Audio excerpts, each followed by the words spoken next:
की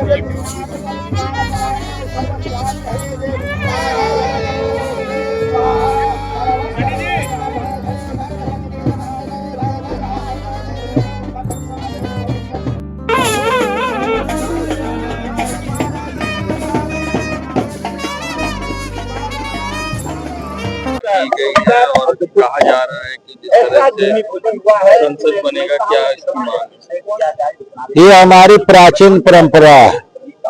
कुंभ मेले का तभी आगाज होता है, तैयारी शुरू होती है जब भूमि आवंटन हो जाता है। तो सर्वप्रथम सभी अखाड़ों में आज श्री पंचायती अखाड़ा बड़ा उदासीन, श्री पंचायती अखाड़ा नया उदासीन, हमारी बहुत ही प्राचीन परंपरा बंधुआ कला छावनी हसनपुर सुल्तानपुर की जो हमारे यहाँ भूमि आवंटन हुआ है, इनकी धर्म ध्वजा भी खड़ी होगी।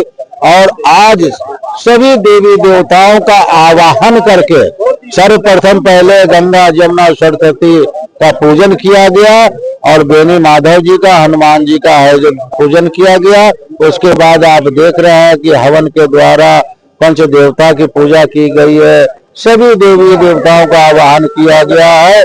और इसी आवाहन के तहत सभी देवी देवताओं से प्रार्थना की गई है कि कुंभ मेला, ये महाकुंभ मेला है 12 वर्ष का, वो दिव्य और भव्य हो और इसी के माध्यम से पूरे देश में सुख समृद्धि हो, देश खुशहाल हो, विश्व का कल्याण हो और अनेक तरह की जो समस्याएं हैं उसका जो निदान करने का ये बड़ा ही सुनहरा अवसर होता है महाकुंभ पर्व का।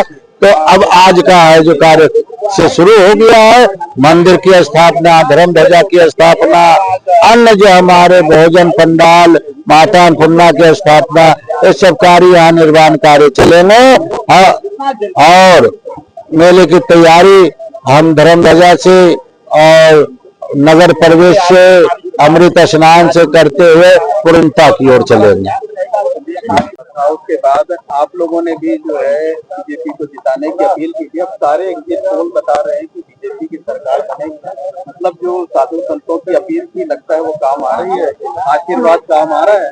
देखिए आज हमारे जो आप जहाँ खड़े हैं बंधुआ पे, यहाँ बड़े अखाड़ा नया अखाड़ा दोनों अखाड़ों में भूमि पूजन किया है और भूमि पूजन में हमने यही कामना की है जो सनातन की रक्षा करेगा, सनातन के पक्ष में कार्य करेगा, वही पार्टी भारत में आए, वही पार्टी देश में आए। और आप जानते हैं हम सनातनियों का एक ही लक्ष्य है। अगर हम कहेंगे हिंदुत्व काल कब से शुरू होगा, तो मैंने ये कहा था हिंदुत्व काल जो है 2014 से शुरू हुआ है। जब से हमारे मोदी जी आए तब से हिंदुत्व काल शुरू हुआ है। और हम ये कहना चाहेंगे अगर अभी भी सनातन बोर्ड नहीं बनेगा, ना भूतो न भविष्यति, फिर कभी नहीं बनेगा। इसीलिए हम सब साधु संत जो है आने वाले कुंभ में जो 2025 जनवरी में यहाँ धर्म संसद होगा और लाखों की संख्या में जितने भी हमारे संत महात्मा देश विदेश से आएंगे सभी यहाँ होंगे और यहाँ से ही आवाज उठेगी सनातन बोर्ड। और सनातन बोर्ड पूरे भारत में बनेगा, पूरे भारत के गली मोहल्ले जहाँ भी हमारे मठ है, मंदिर है, वहाँ पे भारत बोर्ड की स्थापना होगी। धर्म संसद में मुख्य रूप से किन मुद्दों पर चर्चा करके निर्णय लेंगे आप लोग? देखिए आपने देखा होगा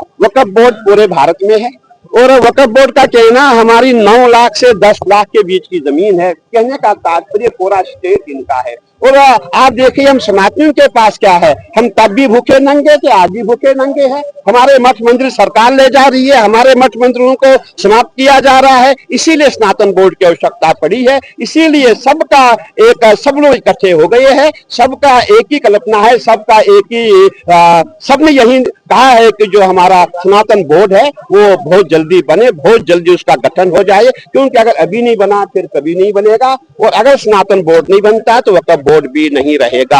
अगर बनेंगे दोनों बोर्ड बनेंगे, नहीं तो कोई बोर्ड नहीं रहेगा। यही हमने निर्णय लिया। तो जो मठ मंदिर है उनको सरकारी नियंत्रण से मुक्त किया जाए।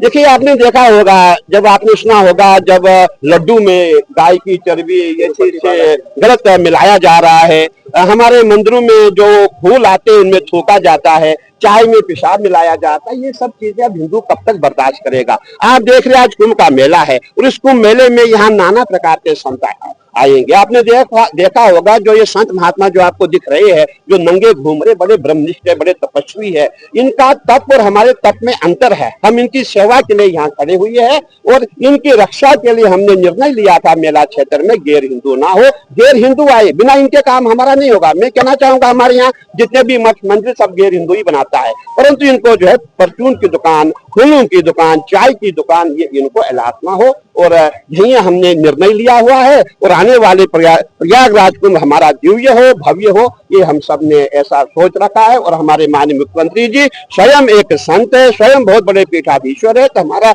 ये प्रयास है कि जो हमारा प्रयागराज का कुंभ है बहुत दिव्य और भव्य हो। क्या तारीफ तय होगी क्या महाराज जी धर्म संसद की? देखिए, अभी आपने देखा होगा आज भूमि पूजन हुआ है, समझो आज हमारा आगाज हुआ है, तो बहुत जल्दी सभी अखाड़े यहाँ जाएंगे, सभी संत महात्मा आएंगे, उसके बाद बैठक होगी, बैठक बैठेगी, उसके बाद डेट फिक्स की जाएगी, निर्णय होगा कब धर्म संसद होगा और जनवरी के महीने में ही धर्म संसद यहाँ पे होगा। अच्छा, अभी तक महाराज जी विश्व हिंदू परिषद धर्म संसद आयोजित करता था जिसमें संत महात्मा शामिल होते थे, इस बार क्या अखाड़ा परिषद धर्म संसद बुलाएगा? नहीं, ऐसी बात नहीं। आपने देखा होगा जहां भी अखाड़े होते हैं, अखाड़े साल में एक बार धर्म संसद बुलाते हैं, वो थोड़ा छोटे से लेवल पे, तब जो है पूरे विश्व के जितने भी संत महात्मा सब एक बैनर के नीचे जो है प्रयागराज महाकुंभ में धर्म संसद करेंगे और सब अपने अपने विचार रखेंगे और सबका जो निर्णय होगा वही निर्णय अखाड़ा परिषद का होगा और उसी के तहत कार्य होगा। मुद्दों पर चर्चा होगी। देखिए, धर्म संसद में आपने देखा होगा सनातन बोर्ड की आवश्यकता क्या है, सनातन बोर्ड का गठन क्यों किया जाए। आपने देखा होगा कि सनातन बोर्ड के अंदर ही पूरा सनातन आता है, हमारे मठ मंदिर, हमारी गौशालाएं, हमारा हवन पूजन यज्ञ अनुष्ठान, ये सब सनातन में ही आता है। इसकी रक्षा के लिए सनातन बोर्ड का होना अति आवश्यक है और इसका गठन हमें पूरा विश्वास है कि इस मोदी काल में ही इसका गठन होगा। अखिल भारतीय परिषद के